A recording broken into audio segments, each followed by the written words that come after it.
So we're continuing with the tour of the White and Light home today with the little girl's room. The plan of this room is quite unusual. We have a really wide window here.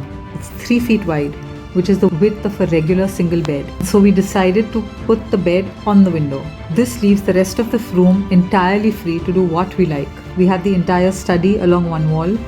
We have the wardrobe along the other wall, and the center space is left free. Since our girl loves drawing, painting, crafting, we put in a large table with 2 chairs here, which she can use for exactly that and have a friend join in. The most exciting part of the plan was putting that bed onto the window. It's deep enough to make an entire single bed, but we still had that extra length. And so on both sides of the bed, we added these slim bookshelves to take in all her books. We kept these really simple and painted them white, so they just blend in with the walls.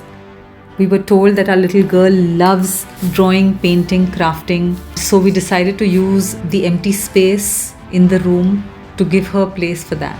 We've given her this largish table on which she can keep all her books, papers, paints, and 2 chairs so she can have her parents or her friends join in whenever she feels like it.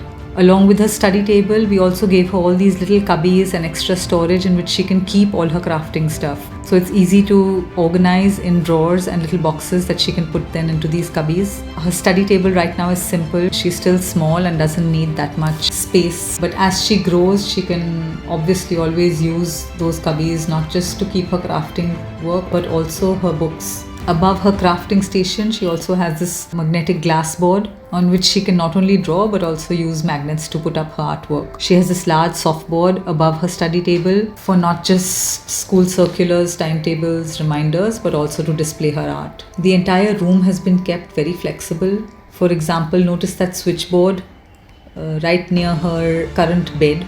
She can use it now with her bed on the window, and she will be able to use it later with her bed along the wall, because that's where her side table would come in. The study table, the cubbies, they're all loose furniture. Nothing has been built in, so that these are very easy to change as she grows up and her requirements change. We started the color scheme of this room with lavender. I love that wallpaper because it's got this greyish undertone to it, which helps to kind of make it neutral. Otherwise, an all lavender room can be too cloyingly sweet. We didn't want to overdo that lavender, so we added those little pops of pink, darker shades of purple in the rug, and then we used those curtains to just truly add a burst of color into this room. I love those hints of greens which kind of break the monotony of all that lavender. Let me leave you with a few befores and afters to wrap it up.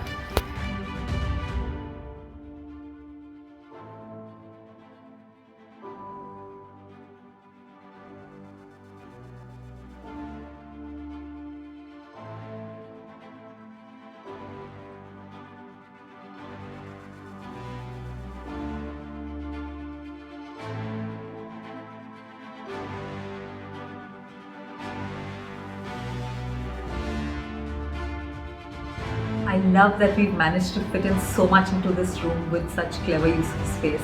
I love that it's all soft and pretty with these beautiful pops of color. It's every little girl's dream come true. I hope you've enjoyed this room tour, and I'm going to be back with the remaining spaces of this lovely home soon.